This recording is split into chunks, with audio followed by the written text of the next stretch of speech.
Hello বন্ধুরা, আজকের এই ভিডিওতে দেখাবো যে পেটিএম অ্যাকাউন্ট কিভাবে তৈরি করা যায়।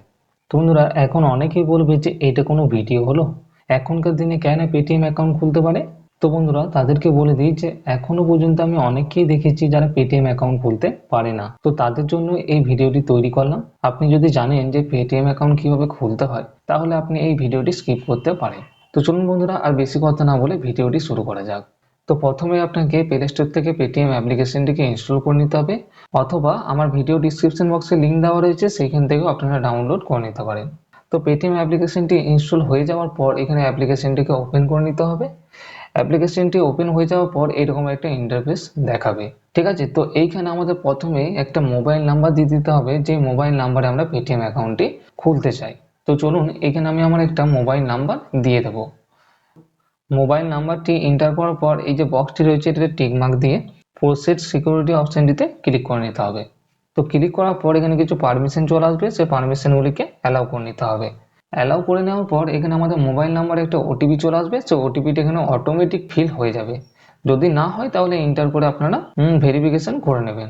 তো ওটিপি ভেরিফিকেশন হয়ে যাওয়ার পরেই পেটিএম অ্যাপ্লিকেশনে আমরা সাইন আপ হয়ে যাব। শুধু এখানে পেটিএম অ্যাপ্লিকেশনে সাইন আপ হলে হবে না, এখানে আমাদের একটা ব্যাঙ্ক অ্যাকাউন্টকে অ্যাড করে নিতে হবে। ঠিক আছে, তো ব্যাঙ্ক অ্যাকাউন্টকে অ্যাড করার জন্য কি করবেন, আপনার প্রোফাইলটি রয়েছে সেই প্রোফাইলটিতে ক্লিক করবেন। প্রোফাইলটিতে ক্লিক করার পর এখানে একটা অপশন দেখতে পেয়ে যাবেন, ইউপিআই অ্যান্ড পেমেন্ট সেটিংস। এই অপশনটির উপর আমাদের ক্লিক করে নিতে হবে। তো এখানে দেখুন, ক্লিক করার সঙ্গে সঙ্গে এখানে একটা অপশন চলে আসবে অ্যাড ব্যাঙ্ক অ্যাকাউন্ট। এই অ্যাড ব্যাঙ্ক অ্যাকাউন্ট অপশনটির উপর আমাদের ক্লিক করে নিতে হবে। তো ক্লিক করার পর এখানে ইন্ডিয়ার যতগুলি পপুলার ব্যাংক রয়েছে সব কিন্তু এখানে শো করবে। ঠিক আছে, তো এখানে আপনার যে ব্যাংকে অ্যাকাউন্ট রয়েছে, যে ব্যাংকে আপনার অ্যাকাউন্ট রয়েছে সেই ব্যাংকটিকে এখানে সিলেক্ট করে নিতে হবে।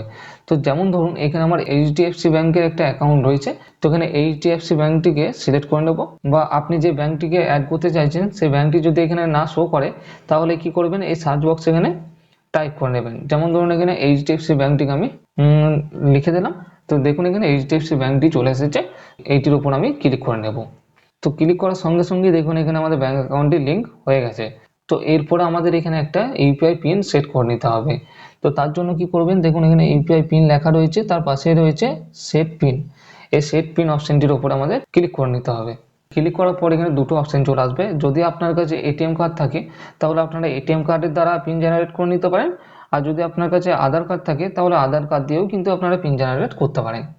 তো আমার কাছে যেহেতু ডেবিট কার্ড রয়েছে, তার জন্য এখানে ডেবিট কার্ডটিকে সিলেক্ট করে প্রসেড অপশনটির উপর আমি ক্লিক করে নেব। তো ক্লিক করার পর আমাদের এটিএম কার্ডের যে নাম্বারটি রয়েছে, প্রথমে 6টি নাম্বারকে এখানে টাইপ করে নিতে হবে। তো টাইপ করার পর এখানে ডেট অফ বার্থ দিয়ে দিতে হবে। ডেট অফ বার্থ বা এক্সপায়ারি ডেট দিয়ে দিতে হবে, যেটি আপনার কার্ডে লেখা থাকবে। করার পর প্রসেড অপশনটিতে ক্লিক করে নিতে হবে। প্রসেড অপশনটিতে ক্লিক করার পর আমাদের মোবাইল নাম্বারে একটা 6টি সংখ্যার ওটিপি চলে আসবে। ঠিক আছে, সো ওটিপিটি এখানে অটোমেটিক ফিল হয়ে যেতে পারে, আর যদি না হয় তাহলে এখানে আপনারা টাইপ করে ফিল করে নেবেন। তো ওটিপিটি ফিল করে নেওয়ার পরে এইরকম একটা অপশন চলে আসবে। তো দেখুন এখানে লেখা রয়েছে enter 4 digit new UPI pin. মানে আমাদের এখানে একটা 4টি সংখ্যার ইউপিআই পিনকে তৈরি করে নিতে হবে। ঠিক আছে, তো এখানে আপনাকে একটা মনের মতো একটা ইউপিআই পিন সেট করে নিতে হবে। তো চলুন এখানে আমি আমার মনের মতো একটা ইউপিআই পিনকে টাইপ করে নেব। টাইপ করার পর এখানে নিচে যে রাইট চিহ্নটি রয়েছে, এই রাইট চিহ্নের উপর ক্লিক করে নেব। তো পিনটি টাইপ করার পর আবারও এখানে কনফার্ম করার জন্য সেই পিনটিকে এখানে টাইপ করে নিতে হবে। টাইপ করার পর রাইট চিহ্নে আবার ক্লিক করে দেবো। দেখুন এখানে আমাদের ইউপিআই পিনটি কিন্তু সেট হয়ে গেছে। তো এরপরে আপনারা এই পেটিএম অ্যাকাউন্টটি দিয়ে যে কোনো কাজ আপনারা করতে পারবেন। আপনার অ্যাকাউন্টটি ফুল সাকসেসফুলি তৈরি। তো বন্ধুরা, এইভাবে আপনারা খুব সহজেই 2026-এ নতুন পেটিএম অ্যাকাউন্ট তৈরি করতে পারবেন। ভিডিওটি যদি আপনার কোনো কাজে লেগে থাকে তাহলে অবশ্যই একটি লাইক করে দেবেন, এবং চ্যানেলে যদি নতুন এসে থাকেন চ্যানেলটি অবশ্যই সাবস্ক্রাইব করে নেবেন। কেননা আপনার একটা লাইক এবং সাবস্ক্রাইবের কারণে আমি পরবর্তী ভিডিও বানানোর জন্য খুবই মোটিভেশন পাই। Thank you for watching.